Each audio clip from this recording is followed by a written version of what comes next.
Hey, welcome to Guitar Knobs, the guitars, gear, noise, and nonsense podcast, hosted today by these knobs. Jared Brandon Wound Pickups. Hey, it's me, Todd Novak. Pleased to have you here. We are glad to be talking about guitars and gear and all kinds of awesomeness in that world. Well, on the line, we have a very special guest. David Young, president of Warehouse Guitar Speakers, and John Sanchez, our head of brand development and OEM sales. Awesome, guys. Hey, guys, thanks so much for having us. Yeah, you bet. Where are you calling from? Paducah, Kentucky. I am in Portland, Oregon. Excellent. Portland and Kentucky and Ohio, triangulating across the interwebs to bring you fantastic guitar content. It's worth it. Yes, it is. So, strap in, everybody. We're going to be talking about guitar speakers. Working title, Guitar Speakers 101. And the goal of our interview today, we're going to be hearing from these two gentlemen from Warehouse Guitar Speakers because they're experts in guitar speakers, and most of us are not. So we're going to hopefully get all kinds of questions answered and learn a whole bunch of things so that when we go out and start looking around for replacement speakers or trying to get a new sound, building a new cabinet, or what have you, you are well informed and can make awesome speaker decisions for radical tone. Yeah. Okay, let's cover off just a couple things real quick. Jared, I think you have something that you need to... I just want to let everybody know out there, if you dig what we're doing here on the Guitar Knobs, you can show us by becoming a patron on patreon.com. For less than the cost of a few donuts, you can help keep this podcast moving forward. And if you're feeling a bit more robust, you can support us at a higher levels. Just think, for the same cost of a dozen donuts, you can get one of our super cool Guitar Knob shirts as well. That's a dozen a day for Jared. I wish, but I could easily do that. If you would like to support our show, patreon.com/the Guitar Knobs. We appreciate you sharing in our podcast experience and for your continued support. You read that like an absolute pro. I can't believe I just did that. Trip over my words and all that kind of thing.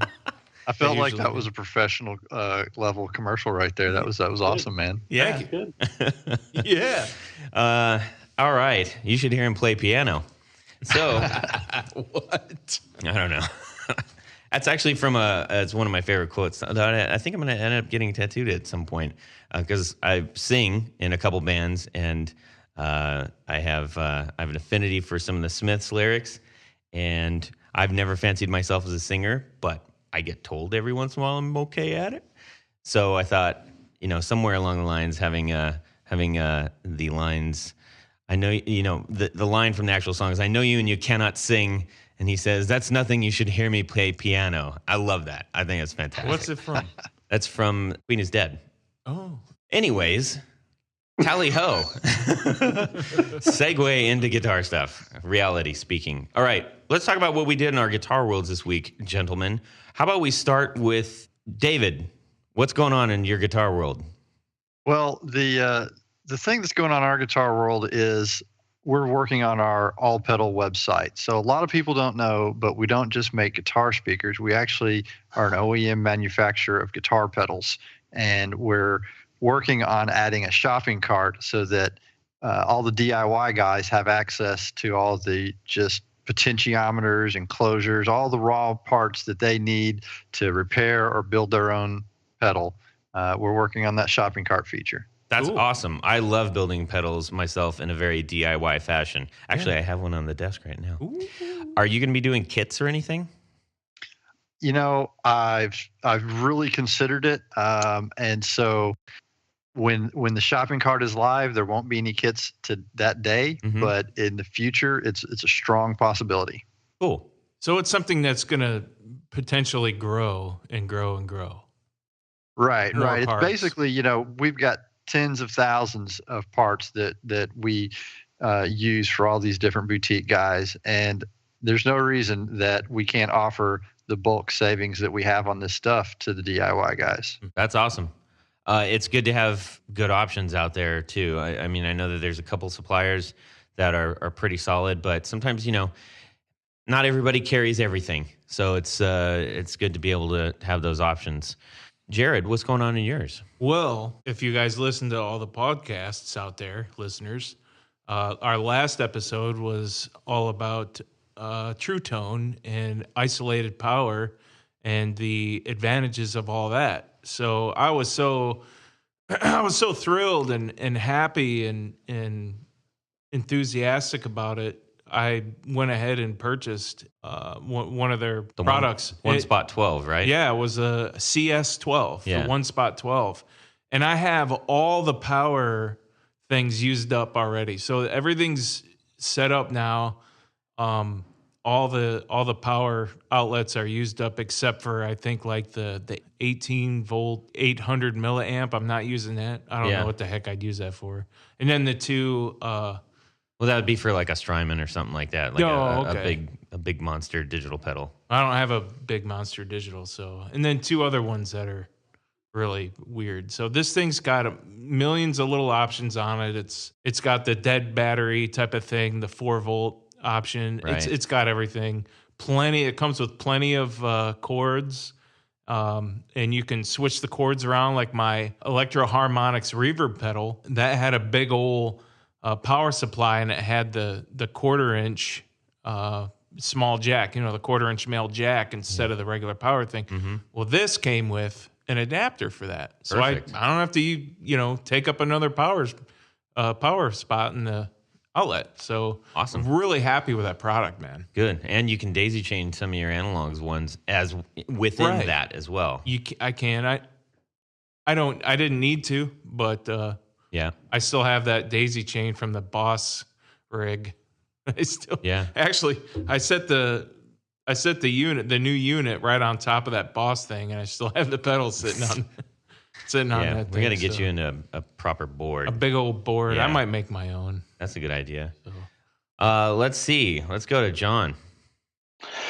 Well, next year we're going to be celebrating our 10-year anniversary. And to complement that, we have a lot of new products that are in development. So I've been evaluating samples. I purchased, actually, Sam Ash was blowing out these Gibson the Les Paul double cutaway specials with the G-Force tuners. Yeah. And the price was just too much to pass. So I pulled the trigger. And but while I was in transit, I kept seeing all the hate for the G-Force tuners, and unfortunately, I gotta cast my vote on that side.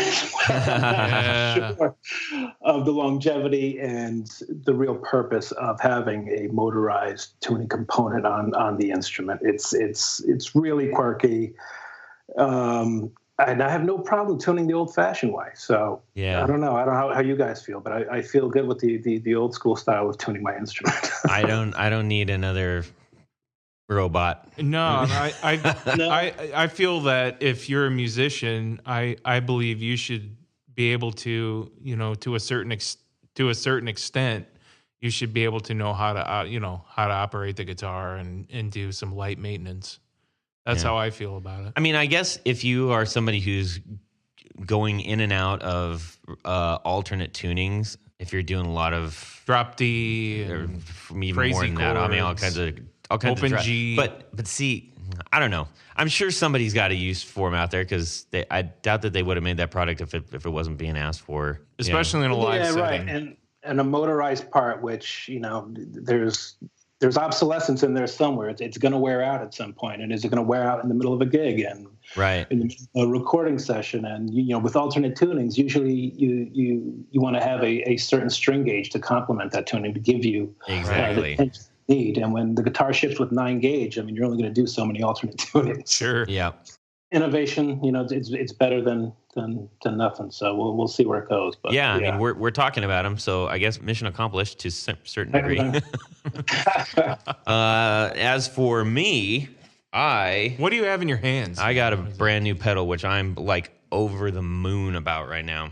I had spent about the better part of about 8 hours searching for the right fuzz pedal. What I want is, I probably will end up with a couple fuzz pedals. Obviously, I've had some, I've gotten rid of some and everything, but I was chasing a very, very specific one that I couldn't put my finger on, And then I'm also trying to sort out price, and, you know, I'm on a limited budget, so I can't spend like $300 on an awesome fuzz pedal. I want to, sorry, can't. But ultimately, I picked this one, and I am completely sold on this pedal, and will probably buy a few more of them from her. This is a Devi Ever Torn Speaker. Oh, yeah. Get it like Torn Speaker. Yeah, she's a Portland builder, yeah. She makes such a wicked great product. And I dug a little bit into, like, you know, her presence online and everything, and I definitely want her on as a guest. So Devi, if you're out there listening, please get in touch with me. I sent her a note.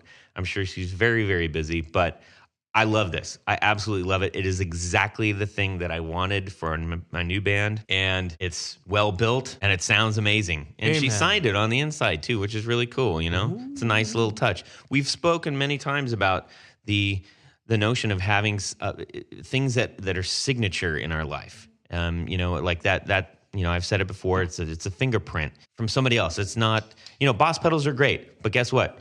You know, every one of them is identical to the one of that model. Exactly. And if you buy a set of pickups for me, like some humbuckers, you will literally get my fingerprint on the bottom of that humbucker. Are you going to pay me for that plug? Holy moly. Yeah, I did. I already paid you on my way in. Anyways, so yeah, if you're not familiar with Devi Ever, she basically her website is fuzzgoddess.com. So she pretty much only makes delays. No, I'm just kidding. She basically only makes fuzzes. She makes a couple other pedals, but she does fuzz so well. I love it. I love it. I love it. And I'm gonna get some more. There's a couple more that I'm after, and they're super affordable. But anyways, okay. Well, that's awesome. That's a whole lot of goodness going on in our lives, in our guitar worlds. Just really quickly, I also briefly want to mention, if you are listening to this podcast on iTunes, it would mean an awful lot to me if you went in there and gave us a multi-star rating. I know that we have a lot of downloads and we have not a lot of ratings. I don't need a ton, but if you have the time, it would mean a lot to me, and it would help us get our podcast up there in the search. Also, want to mention that Alchemy Audio Gear Swap at Fort Knox Studios is coming up in Chicago, October 15th. I know that is very regional, and I'm not typically in the business of talking about super regional things if I can help it.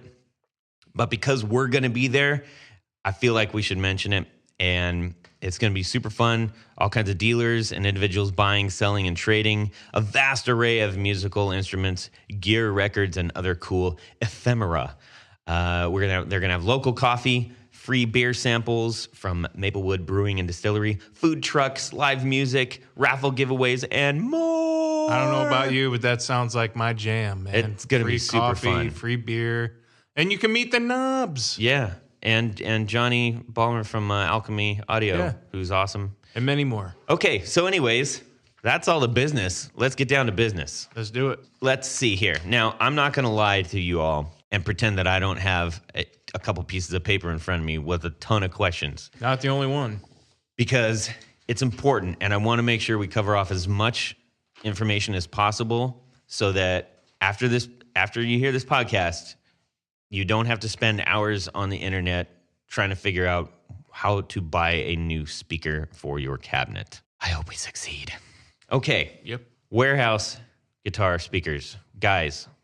Yes, sir. I contacted you because, well, you're not too far away from us, number one. So I like that. The whole like, you know, keep it semi-local, I suppose. Yeah, you're in Kentucky. One thing that impressed me about your company is that you have a huge array of product. You are clearly authorities in guitar speakers. And we want to make sure that if we're going to talk about this, that we talk to somebody who not only knows just their product, but has an understanding of the whole landscape. And I say that addressing you guys because I know that a lot of the speakers that you have are modeled after ones that we are familiar with. Not all of them, but several of them, or certainly the general characteristics of ones that we know. And in order to do that, you have to have a very good understanding of how to get there. Definitely. We didn't come out of left field and try to design a speaker that, nobody's ever heard of or knows what to reference it against. We came out with some speaker designs that would be understandable to the average player. Right. And you have a fantastic website, which is WGSUSA.com. WGSUSA.com.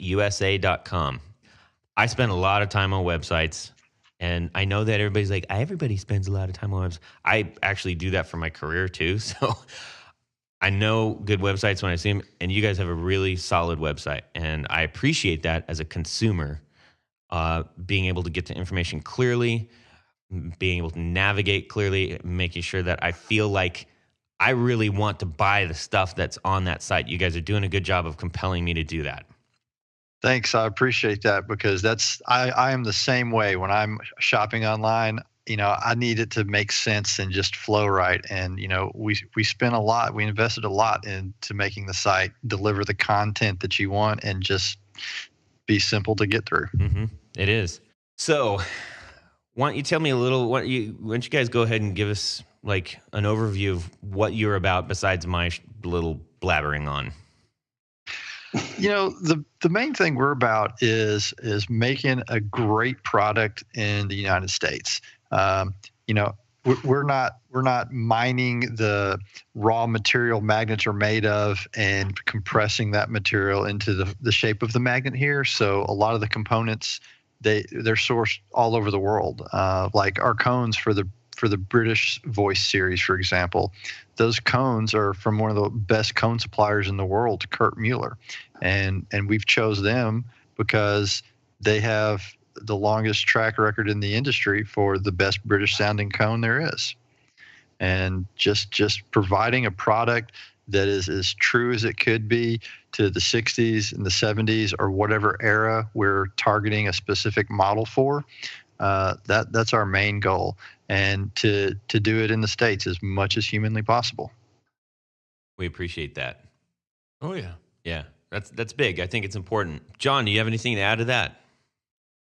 Yeah, so Bart and David brothers, their father started in the industry 50 years ago. So a lot of people don't know the pedigree that the Young family has in this industry. The father started out in the supply side, selling components to a variety of customers, and as he developed in the industry, he got a job at CTS, was the head of engineering and head of sales in a very short time, and his career flourished from there. And during that time, the brothers, as they got older, they wanted to get involved in the business. And one thing that the father, instilled in them, which is evident with WGS's approach to building components and catering to the diverse user group that we have, is deliver on quality, deliver on price, and do the right thing. And there was a lot of skepticism on this company when they launched 10 years ago. And here they are 10 years later with a wealth of components for every skill level and every genre of music, and just about any budget can participate in what we offer. That's pretty good. I'll buy that. No, that's a really solid background. I think it's important to understand, at this podcast, we focus almost expressly on companies with a backstory, companies with a reason for being, ones that have been either, family owned or singularly owned, passion projects. So it's good to know where you're buying your product from and from whom and what their idea is behind the company, not just a nameless, brand. So I appreciate you guys sharing that.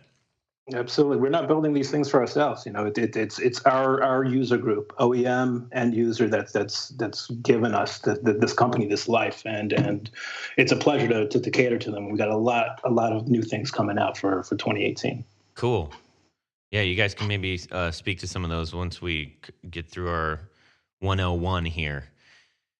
All right, gentlemen, let's do this. I have a couple setup questions that I want to go through. Then we're going to talk about the anatomy of a speaker, which you wouldn't think that there's that much to until you start looking around on the internet and you're like, oh my gosh, I don't know jack. I know what doping is. Yeah. Jared's very proud of that. He's mentioned that a few times. Exactly. Then we're going to go through some of the characteristics of a speaker, as in what is its personality and how does that become so? Then we're going to cap off with some sort of general follow-up questions. So now you have all that knowledge. How do you put it into action? Sound good? Yeah, let's go for it. All right. Great. I think just a very broad question, and we can keep this, keep it relatively brief because we're going to dive in big time in detail soon. But what are a couple of the key factors that determine speaker tone? I'll take that one. The suspension, super critical. It involves so many different components of the speaker to make up the suspension. Spider stiffness, the edge treatment, cone material, the resonant frequency of the cone, and the type of dust cap used to keep it simple. I'll stop there. I'm so excited because I have all those written down that we're going to get to. That means I did it right. Yeah. Now, the cool thing is, if I was reading that about a product like, oh, our blah, blah, blah, and our blah, blah, blah, I'd be like, what? Right? So that's why this is going to be so great. Yeah. Okay. So what are what's one of the biggest myths or mistakes people make in choosing speakers? Like is there any, I don't know, unicorn dust terms or, that other people use to try to sell you a speaker or what are some of the, what are some of the myths here or mistakes that we make? I don't know about a myth of other people selling you a speaker, but I would say since this is a 101 podcast, one of the just mistakes you do not want to make is to buy a speaker that's rated for high wattage, high power handling and put it in a low powered amplifier. Because to make a speaker sound like it's supposed to sound, you have to push it and get it into that sweet spot. Right before it sounds like you're going to tear it up, that's the sweet spot. Whoa. Good. So that means I wonder every once in a while when I'm like really, pushing the volume on mine. And that's good to know that is actually what it's supposed to be doing. Yeah, I've kind of thought that might be one of the big ones. Like, bigger is better, more is better in most cases. But I think as we go through some of these over the next little bit of time here, we will understand that is not the case. So let's discuss the anatomy of a speaker. All right. I know that if we took a speaker apart, there's, 7 to 10 parts, generally speaking? Yeah, 10 to 12. Okay. I underestimated. So let's get into that. So let's start from the back and work our way all the way up to the front. Can you go through some of those parts? Yeah, you've got the T-yoke, the magnet, the top plate, the basket, coil, cone, spider. Did I already say spider? Yeah. All right. Dust cap, edge treatment. There's probably 3 or 4 different adhesives that we use on any one design because the type of adhesive makes a huge difference in all the different joints.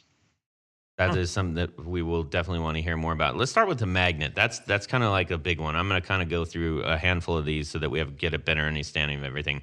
So the magnet is obviously one of the most recognizable parts of a speaker, and some of them are huge and some of them are small. And I feel like I can attribute it to when you get your first house or something like that, or your first apartment, and you switch out your shower head.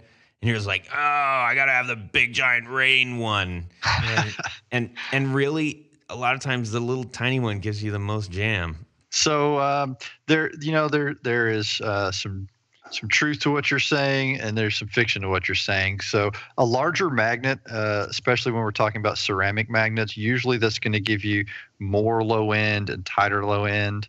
But there does reach a point where sometimes manufacturers are just putting a huge magnet on there to make you feel like you're getting more bang for your buck because the ceramic magnets aren't terribly expensive. So they can right. put a lot of mass and weight in a product and make you feel like you're buying more. But like I said, if you want a certain amount of low end tightness to it, then you are going to need a larger magnet physically in dimensions when you're talking about the ceramic material. Okay. Well, I fell into that trap early on in my guitar life. I was like, that one's big. Right.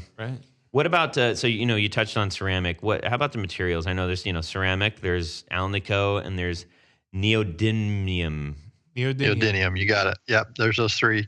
And alnico is definitely a premium magnet material. You can tell that if you've ever tried to purchase an alnico speaker. You have to really pony up some cash for them. And the reason is the alnico material will give you more compression on the top end and more of a sparkle, generally speaking. So if you're really going for some chime, a lot of times I'll recommend a speaker that has an alnico magnet. And then neodymium, that right there, if the first person to market that builds a good neodymium speaker that sounds like one of the old school vintage speakers, I mean, that's the holy grail. But the magnetic properties and characteristics of the motor, it changes when you start using these different materials that have different densities. So it hasn't been done yet. It's on anything that's commercially available, in my opinion. But that's not to say it won't be done in sometime in the near future. Well, it's kind of like pickups. Pickups, the alnico pickups are more of a more expensive to make than the ceramic. So Jared builds pickups, just in case you guys didn't know. Right. It's also the alloy. It's aluminum, nickel, and cobalt. And right. Cobalt and nickel, they're just every year they're going up in price, and obviously the industry feels that as well. So can you tell me a little bit about voice coils? The voice coil is what takes the signal coming in from your guitar and your amplifier and interacts with the invisible magnetic field of the magnet, the T-yoke, and the top plate. Those four components make up your electromagnetic motor. So the voice coil is kind of the start of the whole suspension system. Okay. It would be the equivalent, I guess, if we were going to relate it to cars, the fuel injection part of the system. All right. Cool. And then is there huge variance within voice coils, or is it sort of like, voice coil is a voice coil? Oh no, there's a lot of variation that goes into voice coil design that's going to affect your sound, because the voice coil is glued to the spider in the cone, and all these different components have their own resonant frequencies, their own flexibility, hardness, and softness. Mm-hmm. So all of that is going to build up into the final tone that you have. Is that something that is, I mean, for lack of better terms, a kind of proprietary part of the speaker? Whatever. There is a huge amount of engineering that is hidden away in the specs of a voice coil and the specs of the electromagnetic motor itself. I see. So just something as simple as how close does the top plate get to the winding on the coil. Not only does that affect the direct magnetic strength of the motor, but you're also talking about the air in the gap of the electromagnetic motor. So how much back pressure is that voice coil having to move in and out of when it moves in and out of that structure? So you mentioned motor a few times. Is that a specific part, or is that just sort of the combination of some of these parts? Yes, it's a combination. It's a combination of the T-yoke, the magnet, the top plate, and the voice coil. Okay, let's see. We also have heard the spider a few times. Yes, the spider is going to be probably the stiffest, most resistant part of the whole suspension. It's the main component when you hear guys talk about breaking in their speaker. One of the main things they're doing is just breaking in the fibers of that spider. Okay. And, Where is that and located? Essentially, is that within the cone? Is that behind the cone? you can see it on any speaker. It's behind the cone. It's glued to the basket, and Okay. it's glued to the voice coil. So it connects those two and keeps the voice coil centered in the motor. I see. So we're just going to keep rolling with segues here. Basket. What's a basket? Basket is the big metal thing that kind of holds the cone in like a cradle shape. Kind of like a body. It's the body of the The speaker. chassis. Yeah. It's the chassis. There you go. Exactly, the frame. Right. Yeah. And that's what we would see in many cases. I think my favorite ones of yours, the orange ones. That's essentially what that is, the big metal basket. Right. And so one of my ideas early on in this is, we could build all these speakers all in the same basket color and save a little bit of money by not powder coating them different colors. Uh-huh. But to me, it was important to communicate visually what the user might expect to hear in sound. And I don't remember how we came about that orange, but I do know it's one of my favorite colors as well, because my dad went to University of Tennessee, and of course that's their color as well. The Vols, is it not? Yeah. Yes. Well, I just like it for other reasons. Just saying. Let's see. Cones. This is the part, right? I mean, I could go on for hours on cones probably. Cones are made of paper pulp, and honestly, I kid you not that the trees and the water quality and all of the things that go into making paper pulp and paper cones is just not what it used to be 50 years ago. And that's if you want to get on the microscopic level, but on the more macro level of things that we can control today, you have to buy cones from a cone company that knows what they're doing. Right. And that's something that we just from day one, no questions about. I mean, you pay more for them, mm-hmm. but it's totally worth it. You're talking about the pulp. When it comes down to I know that if you look at certain speakers, certain feel like they have almost a pattern in them, or there's the wire or ribs that are in them. Can you talk about some of the elements of that, like thickness, consistency? Is it flat? Is it smooth? Is it ribbed? Density. Yeah. Yeah. All of those things, the thickness, the smoothness, the density, all of that is going to make a huge impact on the sound quality that you get. Honestly, when it comes to the options that are out there, we reach out to the cone manufacturers quite a bit for suggestions they can offer from their decades of experience in manufacturing cones. We were fortunate in that my dad actually owned Holley Products for 15 or 20 years, which is the world's oldest paper cone manufacturer. Wow. So a lot of the experience we have with cones was from the family history of manufacturing paper cones. He sold that off in, I think, 1987 when I was, 7 years old, but it's stayed with us, and we've just had lots of sourcing, and we know what works and doesn't work.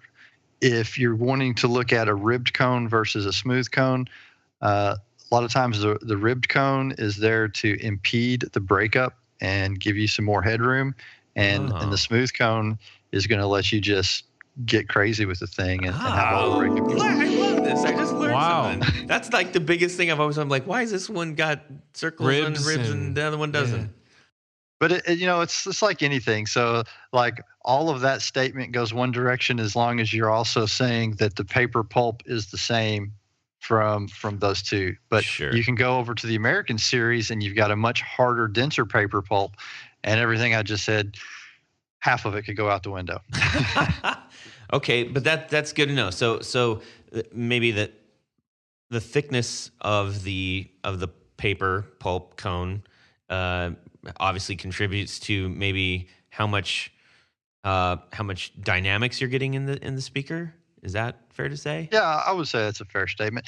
If you ever can get your hands on a speaker just in a retail store or at a friend's house, you can just lightly with your finger tap on the cone, Mm-hmm. and you'll hear get a general idea of, is this thing going to have a harsh top end, or is it more likely to have a smooth mid range? I mean, just tap on a few cones, and you'll start to get more of a feel than if you put your hands on nothing.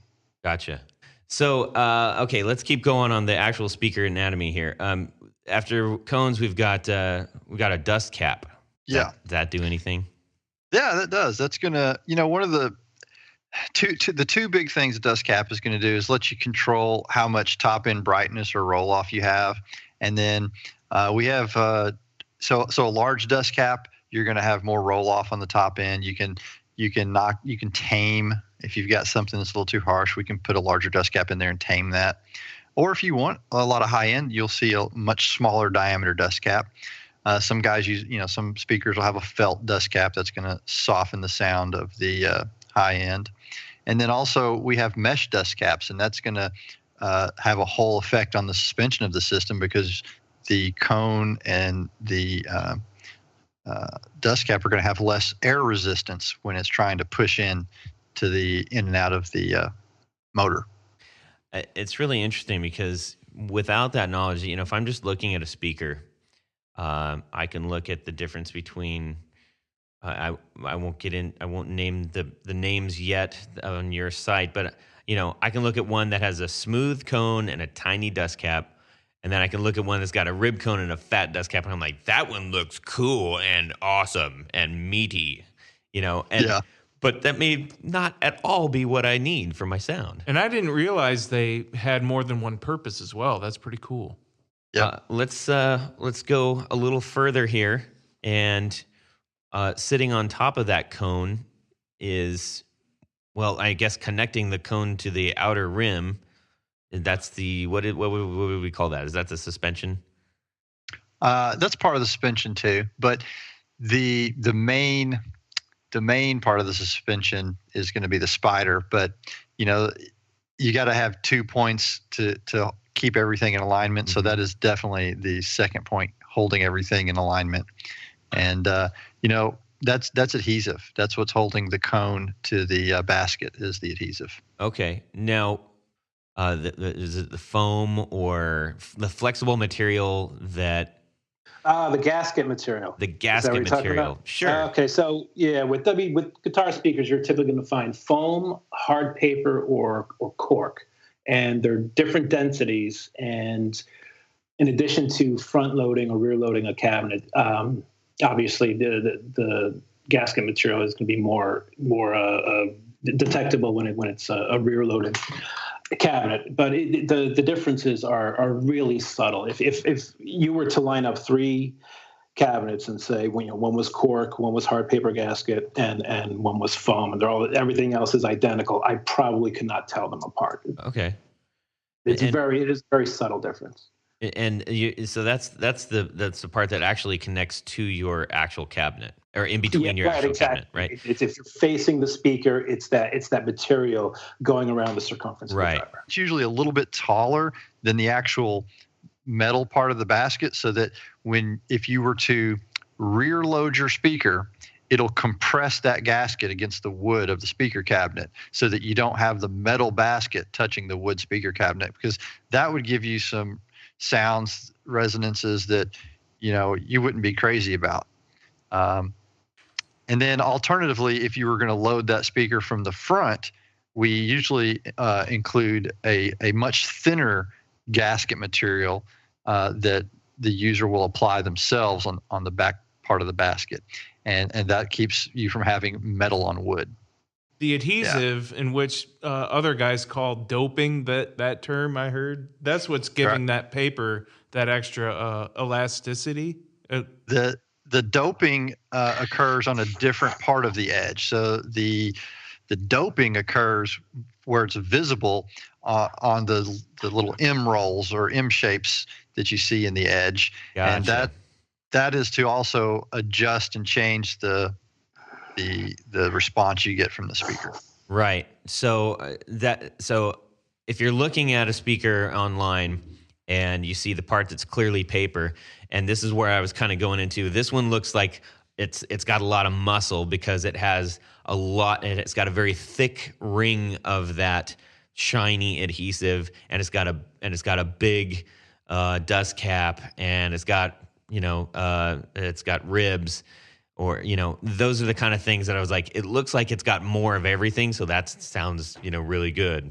And again, Right. Obviously it doesn't necessarily, and maybe it does, but those are some of the aesthetic things that someone, if you don't know these things, it's really easy to get tripped up on and think that this is more beefy or more substantial sound or something like that without really knowing. Right. So a lot of, I would say probably the average person will associate and to some degree be correct that the doping is there to give the speaker a more creamy sound. But if you're not careful, you can get too much doping on there, or put doping on a speaker that's not going to resolve the problem with the speaker to begin with. You just said a key word that we're going to hit in a couple minutes, that's maybe one of the funnest parts of this whole thing. So I think we've covered off on all the major parts. Yes? Anything I left out? I think you got it all. Okay, good. We are already that much smarter. Let's get into the characteristics of a speaker. I think one of the big ones for me is the impedance. When I was looking around for speakers to put in a new cabinet, I didn't know it was 4 ohms, 8 ohms, 16 ohms. What is the difference, and why does it matter? It's primarily, it's going to be, what do you have to do to make the cabinet compatible with the amplifier? Now, you will get a slightly different sound from speakers. You'll have an option. You can wire a cabinet up for 8 or 16 ohm, depending on how many speakers and what setting you choose the output on your amp. But that's a much more subtle difference. So it's not one that I think the average person needs to get terribly wrapped up in. I think if you're more on a pro level and you have a tech that's working for you all the time, that would be the case where somebody that has a lot of experience with the gear that you're playing could shed a lot of light. But as far as we offer, say, the ET65 speaker in both 8 and 16 ohm, and if you have an at-home rig and you're trying to decide, well, which way should I go? Really, the impedance isn't going to be the determining factor. Make sure the ET65 is the speaker that's going to generally have the sound you're after. I actually have 2 of those at home. Great. What do you think about them? I love the sound of them. Yeah, and they're actually, I got 2 ET65s with 2 8 ohm Reapers, and so it's in a 412 cabinet. Do you have them in the X pattern, or do you have the ET65s on the? Yeah. Yep. That's one of my favorite recommendations to make there. And the ET65 is a prime example of, since we're talking about the buildup of different dust caps and the effect they can have on your sound. So the ET65 has a large mesh dust cap, and so it reduces the back pressure. So what you have is a speaker with more low end, but a more open mid range, and you still have a nice top end. And a lot of that is accomplished from the dust cap choice we made. Interesting. I'm so blown away that little dust cap actually has so much to do with sound. Who would have thunk? I know. Well, besides you guys. All right, let's get into the next big dog, and this came up early with our setup question, maybe arguably one of the biggest questions that most people have: wattage. Low speakers versus high watt speakers. What are the benefits and or drawbacks? I'm gonna let John handle this one. He's got a lot of playing experience. So,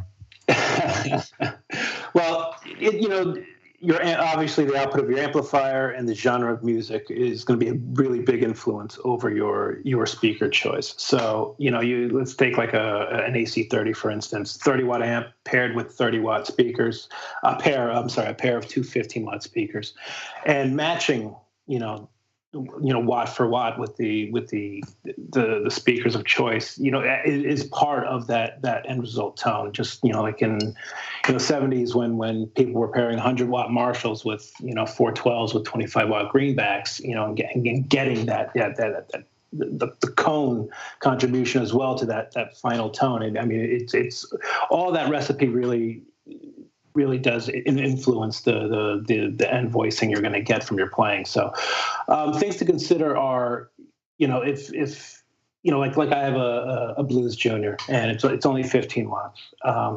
But if I put something that has a bigger magnet with more SPL, I can fill the room a little bit more. It makes that 15-watt amp sound a little bit louder because that speaker magnet's a bit more efficient than what was in there previously.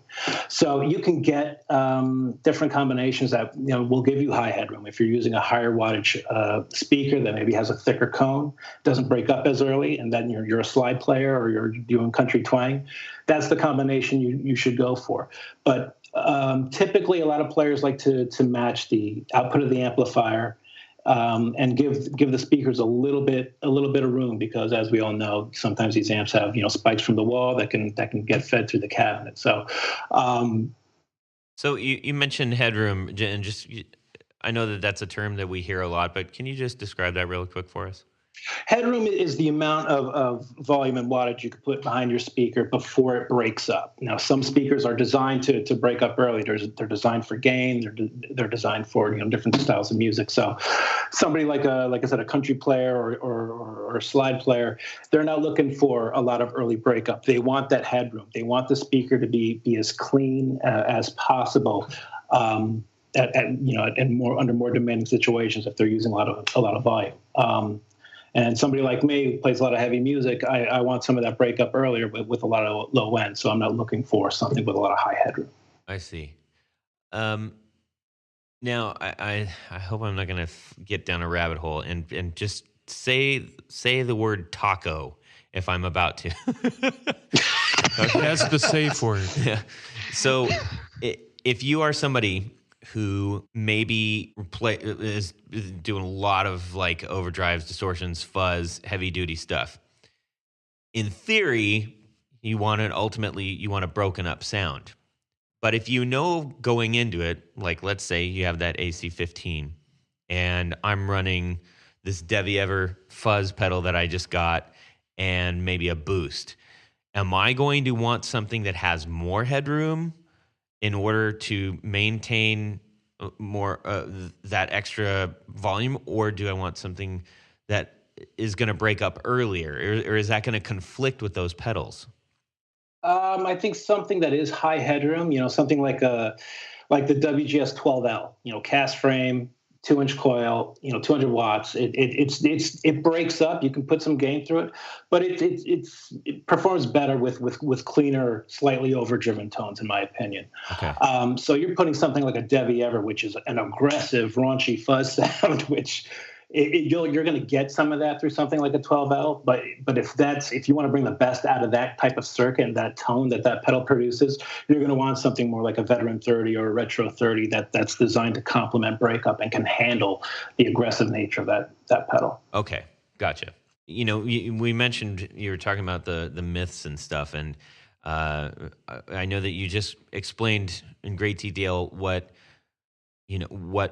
happens with wattage and breakup and stuff, but are you going to be in trouble in any way, shape, or form, whether it's you're not going to get the sound or you're actually it's going to be detrimental to your equipment if you throw in like a 75 watt speaker into something that is run at 15 watts? I've done warranty stuff for years. I have yet to get a claim that somebody was pairing, an 80 or 100 watt speaker with a 5 watt amp and destroyed the amp or had any issue that way. So you're probably just not going to get the sound that you want. You're just like, as Dave was saying, some of these, higher wattage speakers, they're designed for higher wattage because that's, typically how they sound their best. There are obviously, exceptions to the rule, but if you have a, 60, 80, 100 watt speaker, it's going to sound its best when you're really giving it some wattage. Okay, that's good to know.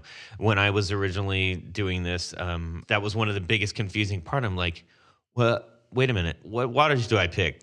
Dad, burn it. Like, there's all these different wattages, and I didn't know what I should be going for. And I figured that music style does have a lot to do with this. So I'm not a guy who's sitting up there with a little tweed on a stage doing blues licks. I'm giving it the gas. But if I was a guy doing the blues licks, I might want a lower wattage speaker. Is that fair to say? A lower wattage speaker and or the efficiency you need to pay attention to, the SPL. So typically, like the M magnet, the 35-ounce magnets, typically they're around a 97 dB efficiency. It's not too aggressive, still very full sounding, still very complements a real well-rounded voicing for the mid-range of an electric guitar. Where you jump up to an H magnet, typically you get around 100 dB, and with that bigger magnet, you get a bigger voicing. A little bit, like Dave said, more tighter low end, a bit more on the top end, and a real formidable mid-range. Alnicos tend to also be around the 100 dB range, and you get that bell-like chimey quality for the top end and a real rich, complex mid-range, while still having that low-end thump that you expect, or you're familiar with from ceramic. Neo is where it gets a little funky. So the great thing about Neo is you can use a very little amount, and it's still really powerful. It's a really powerful magnet. Yeah, neodymium, really lightweight, really powerful. Problem, like Dave was saying, for the electric guitar, it isn't very complimenting so far. With bass and live sound, they said that they're great. But with the electric guitar, you're typically getting way too much detail and articulation and top end. It can really result with a very unbalanced voicing. But, like Dave was hinting at, we are in development, and we've made great strides with that motor material. But given the trend of I think you'll agree 10, 15 years ago, you saw a lot more 412s out there. And here we are 10, 15 years later, we're not seeing nearly as many 412s.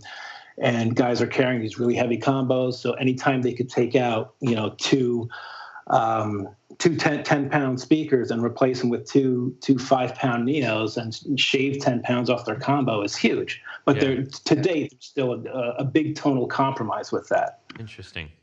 So frequency range, if I'm going to go on your website and I play rock and roll, like what kind of frequency range am I going to look for as a guitar player? Taco.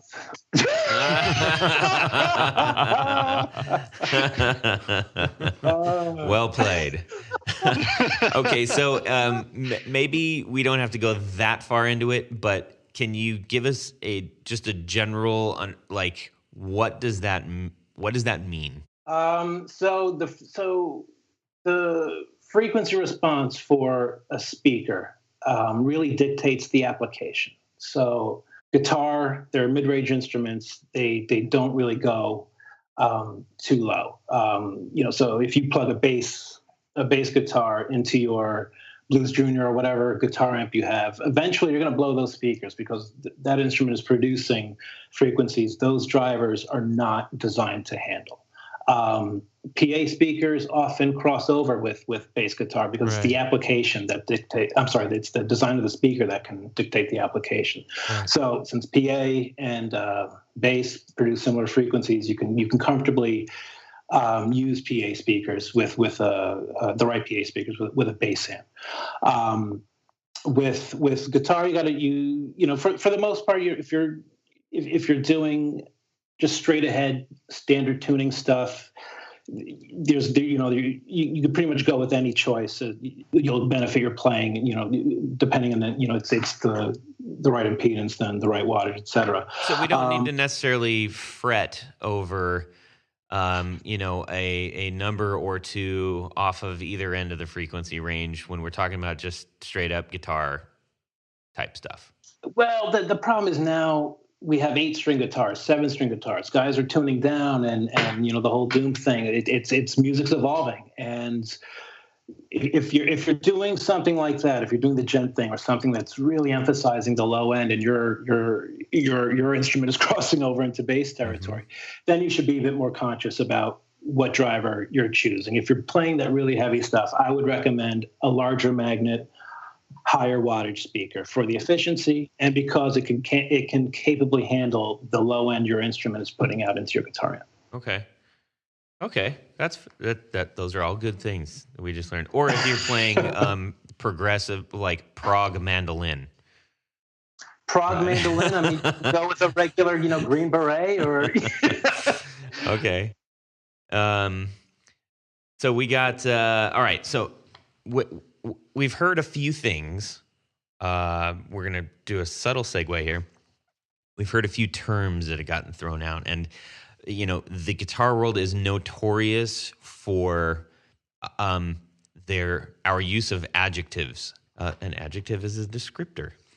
So I want to cover off on a couple of these. And from a speaker standpoint, I would like you guys to give it your best description of what this means to me if I'm hearing somebody else say, well, this is really this or this is really that. What does it mean? So I'm going to fire off some terms here. Dark. Typically, if someone describes a tone as being dark, it doesn't have the top end presence they're normally familiar with. How about warm? Like that sounds really warm, man. Warmth is really something that's indicative, I think, of most people associated with mid-range. If something is really mid-range present, it adds a certain warmth to the tone. That being said, even you can have some warm tones with a slightly scooped mid-range, but I think warmth is really associated with the mid-range presence. How about bright? Bright is something that's it's has a lot of top end treble presence, and something you'll hear with some of these Nashville chicken picking guys, and that snap and that bright snap that cuts through. That's something that's really a part of that style and necessary. How about sparkly? Is that different? Sparkly, I hear that commonly associated with describing alnico tones, or even some American speakers, if they're sparkly and jangly, it's like a lively top end. Okay. Creamy.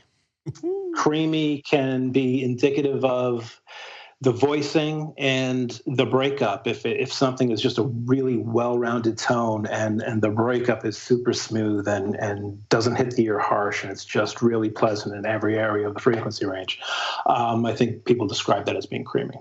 That sounds really good. Like I want whatever that is. That sounds like a great speaker. Well, yeah, it sounds soothing. Brittle. Brittle is synonymous, in my opinion, with harsh and somewhat weak. If you're trying to cut through and the voicing is just thin and just falls apart, and you're not you're hitting the guitar and it's just not, the speaker just isn't giving it to you, and for a variety of reasons it could end up with just this brittle, weak response out of your playing. Okay. Boomy is something I would describe as uncontrollable low end. So no matter what your tone stack is set at, and no matter how you're controlling instrument with palm muting, etc., sometimes there's just a low end presence that just gets away from you for whatever reason. Like I had a 335 and the original stock Gibson pickups they sounded good, except in my opinion, they were just too boomy. No matter what I played on the lower notes, it was the low end just got away from me in a very unpleasant fashion. So I swapped it out for some Lawlers and an RS kit, and it quickly tightened it up while still retaining the low end presence I needed. How about what about boxy? And boxy is it's something small and one-dimensional. With speakers, you want dispersion. People say, yeah, that speaker sounds great. It's really pushing some air. It's really filling the room. And PA guys know this the most. They have to design a box or a line array to project and to disperse and have a wide, sonic distribution, a wide footprint. So if something is boxy, it sounds small. It's one-dimensional. It's not filling the room. Okay. And last one, maybe our favorite, flappy or farty. Farty is It's not my favorite one. Farty and flappy. It's when you're doing some playing and maybe you're hitting some lower notes, and the low end just kind of falls apart. So some, if you're playing aggressive styles of music and you're really laying into it, the volume, and you're, doing some palm muting or whatever, and it just kind of just falls apart. It just kind of gives it away. It doesn't hold together. It loses its density, and that's what flappy farty is. It just kind of speaker just farts out literally. Wow. Okay. Oh, so he said flappy, not flabby. No, but I mean, I guess those things are kind of all the same sounding. Like, yeah, it would all go hand in hand. Flappy and flabby. It's all not good. Yeah, you don't want none of that, Dewey. No. It stinks. I've always wondered. I would hear people describe tones as a brown sound or use colors. That's a big one. And that's a big one, right? Well, I can't remember this artist's name, but I was watching one of the late night shows a couple weeks ago, and this artist comes on. She starts talking about she literally sees colors when she hears music. And I was like, what? Is that really possibly where all of this came from? It's called synesthesia, when a person literally sees colors for the sounds that they hear. And there's people out there that'll even make paintings based on the songs they're hearing. So I just think it's interesting. I wish I could have that for, a few songs. Man, that just would be, to see it. That would be That would be awesome. Okay. My brain is at about like 50 to 75% capacity. So there's room for a little bit more here. I know that, when you go to your website and you start looking at speakers, one of the things that are key to each of your product detail pages is the specifications tab, under which is a whole lot of technical mumbo jumbo that I don't understand. And I would venture to guess that your average Joe guitar player doesn't know either. But it's clearly important because you have it on every one of your products. And I know that it is there for differentiation purposes and understanding why is the speaker different to this one. It's those specifications are there more for the OEMs and the manufacturers and amateur box builders, the DIY guys, because even though, in the world of audio, guitar cabinets are fairly primitive. You can build a box in a variety of sizes, and you're most likely going to get a decent performance out of it. Obviously, better dimensions are going to affect different attributes of the tone. So even though they're up there, the average end user who isn't building their box doesn't need to pay attention to that. That's really for guys that are trying to build their own box and want to know, how much, internal volume and the dimensions they need to watch out for when using a certain speaker. Okay. So it's fair to say that when you go on the website, maybe the most important thing for the average Joe player is the actual description that you guys have up, the worded description, and not get lost or feel inadequately prepared to make a decision if you're looking at the specs. Yeah, I mean, the feel small parameters aren't really there to help you make a tonal selection. What's there to help you make a tonal selection is like you said, description, YouTube channel, the audio clips we provide. Yeah, those are very helpful. Yes, that's really what you should be paying attention to when making your speaker choice. In addition to, the efficiency, like we talked about, the magnet material. If you want something that's warmer and traditional, you're going to go with ceramic. If you need something that's going to give you a little bit more volume, higher SPL, higher efficiency, make sure you're pairing the right wattage speaker and impedance with the amplifier. Those are the key things that I think most players need to watch out for. Well, there's one more thing. You need to look at the artists that are using the product as well. That's a great reference. Absolutely. So, Yep. If you want to get, certain tones from your favorite artist, see what gear they're using, see what speakers are in their rig, and that will absolutely help guide you to make the right decision. Oh, so much knowledge. All right. So we're going to since we're talking about what's going on your site and your product specifically, because you are the guest, Warehouse Guitar Speakers.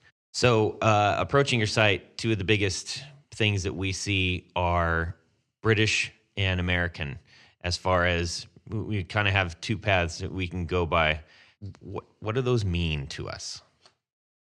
Gives you a kind of a ballpark of the voicing of the speakers. So the British speakers generally have more of a warm mid-range, and the American voice speakers, they generally have more of a brighter, more of an attack to them, a little bit less cone breakup than the British stuff. British stuff generally has a lot more cone breakup. Okay.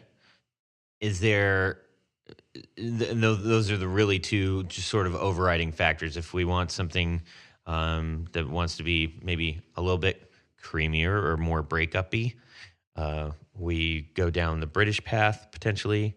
If we want something that's cleaner, got a little bit more punch, a little more pronounced, higher and bottom end, you want to go American. Is that fair? Yep. Yeah, I'd agree with that. And when I associate British, I think of Orange and Marshall, and when I think of American amps, I think of Fender. Pretty much. And that thought process fits along. That's the message that we were trying to convey with the two product lines in their naming. So that's right. That's the way to do it. And also a lot of guys, they may have a Fender or some American voiced amp that is too bright, and they have trouble finding a speaker that'll tame it, and they just want to get a new amp. But a lot of times they can take a British voice speaker and slip in that amp and tame it like they're looking for. Got it. That's super. Well, that's a good segue into our I guess maybe our final part of this, which is now that we're armed with all this knowledge, very specific knowledge, we've got a couple questions that are interpretive in nature. So I'm just going to go through them. Which guitars favor maybe select speakers? I.e., a Tele might like an American, or a Les Paul might like a British. Is there a general overriding direction on that?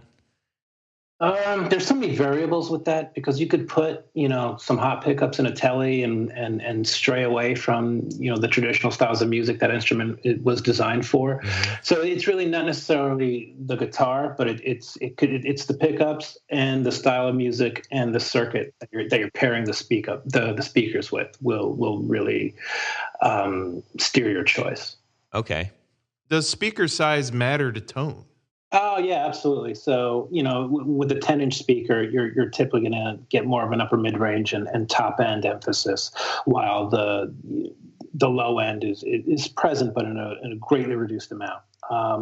And 12 inches are much more fuller sounding as you would expect. And 15s, which aren't nearly as used as 12s and 10s. They can give you the headroom and a low end thump that you weren't experiencing with the other speaker sizes. So yeah, it absolutely plays a role.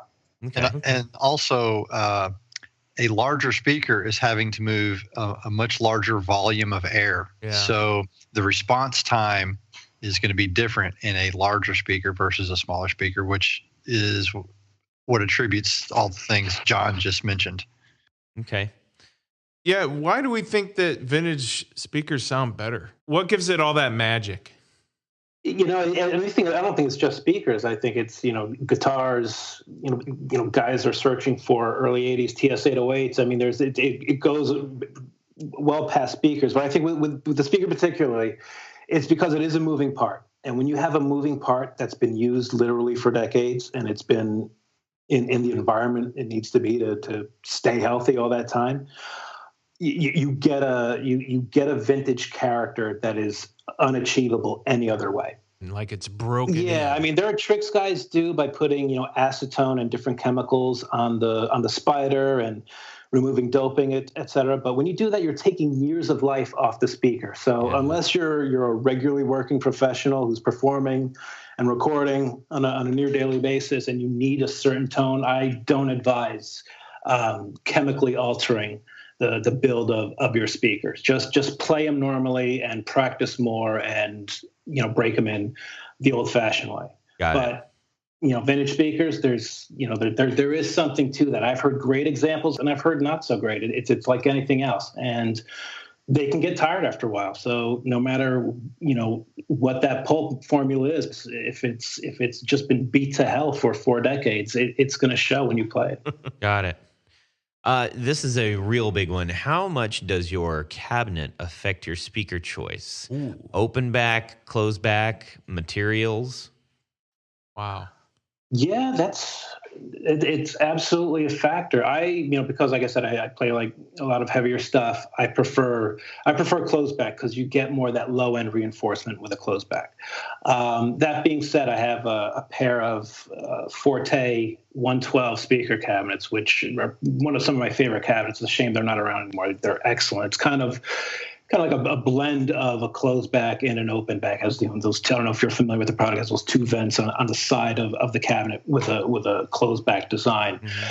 And it's you get a little bit of best of both worlds with that cabinet. But for most of my playing, it's all closed back. If you want something that isn't so I don't know if aggressive is the right word, but isn't so low end formidable, doesn't have all that low end punch, you want to dial that back a little bit and kind of have more of a lighter, airier feel, then open back is something you should definitely investigate. Yeah, and I think that there's a lot of actually mid in betweeners there. I know the cabinet that I have right now is kind of a half open back, kind of like a Vox almost. Yeah. Right. Yeah, half back, and there's a lot of cabs where you can do both. You can take the back off and experiment. So that's what mine is. That's a great option for players who don't really know what the best choice is for them. Okay, Jared, I'm going to hijack this one because this is one of my biggest questions that I've had, and I will dabble with this at some point. But what are the benefits and/or drawbacks of mixing your speakers into a signal cabinet? So let's say you got a 212. You're going to go 2 different speakers. Benefits are it's another way players can really individualize their tone and really customize it to benefit them. Drawbacks are you should be aware of the efficiency of the 2 speakers that you're pairing. You can have good luck mixing different impedances, but I try to keep them both the same efficiency. I want an even performance out of both drivers. Sometimes if you're using one that's 97 dB and the other's 100, depending on the voicing and how that speaker's designed, that 100 dB speaker can just overpower what the 97 dB speaker is trying to do. And you want to pay attention to the voicing. You want them to be slightly different, but not so different that they're stepping on each other. You want these speakers to kind of weave their tones together and produce something that you couldn't get any other way.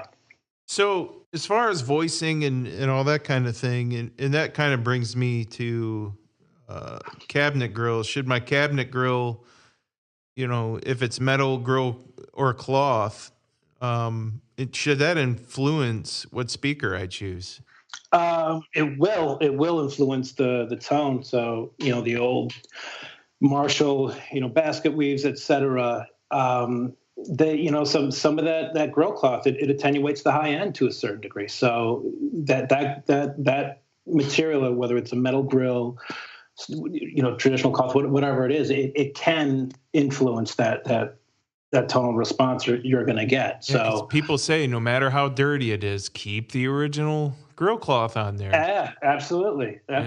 So there's some truth to that. What about the metal grill? I know that is whether it's perforated or, if you have sort of like the diamond, punch out kind of thing, obviously the air is going to go through that pretty well. But what about, I know that I've seen a lot that have that sort of like perforated metal. Yeah, I'm not seeing them as much anymore. I know Mesa has had a cab back in the day, and I have one of those cabinets. That's the only one I but Carbon had one too, I believe. Okay. Yeah. And it does have a bit of an unfiltered feel where it is just speaker projecting and pushing air right through the grill. So I'm not seeing that as much anymore, but yeah, there is a difference. You are getting a little bit more top end when your cabinet is just perforated grill, like you said, as opposed to a sheet of cloth around the entire face of the enclosure. Right. Gotcha. Woo-wee. Holy moly, I learned a whole lot. Can I ask you guys to now squish that into a bite-sized finger sandwich and just give us like, hey, give us a couple key takeaways. I'm on the prowl for a new speaker. What are my top couple of takeaways that I should be mindful of? Just a few things. Bottom line is, whether guitar, pedal, pickup, speaker manufacturer, we're providing tools for you guys to express yourself, and there's no wrong answer with how to do that. Just as long as you're using the right impedance, it has the right power handling, and you've done your research to make sure that the build of that component is going to complement the genre of music you're investing yourself in. But other than that, there are no rules. So have fun. Check out as much gear as possible and get inspired. Thank you guys so much. This has been hugely helpful. I hope for everybody who's listening that you feel enlightened and empowered to go get into some awesome speakers and not be scared about it.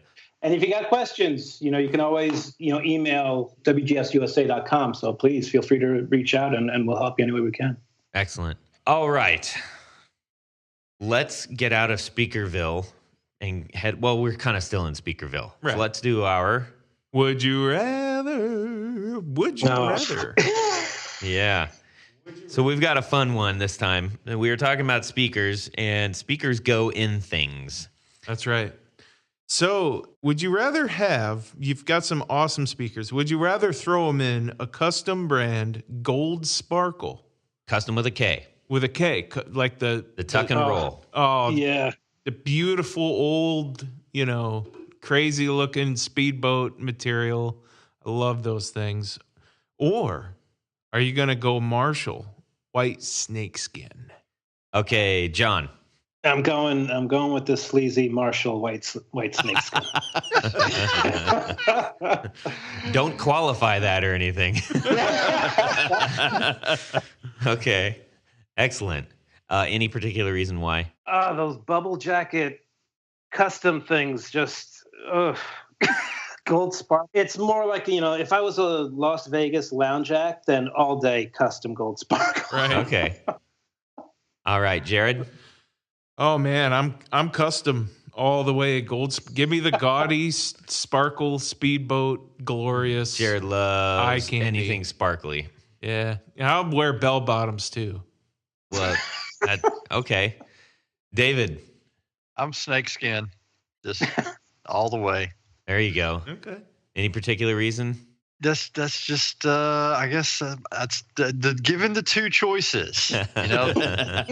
It's a lesser of two evils. I was born in the '80s, so I mean it's just fitting. Yeah. I get you. It'll match your boots. At least we didn't say purple snakeskin because those exist and they're awful.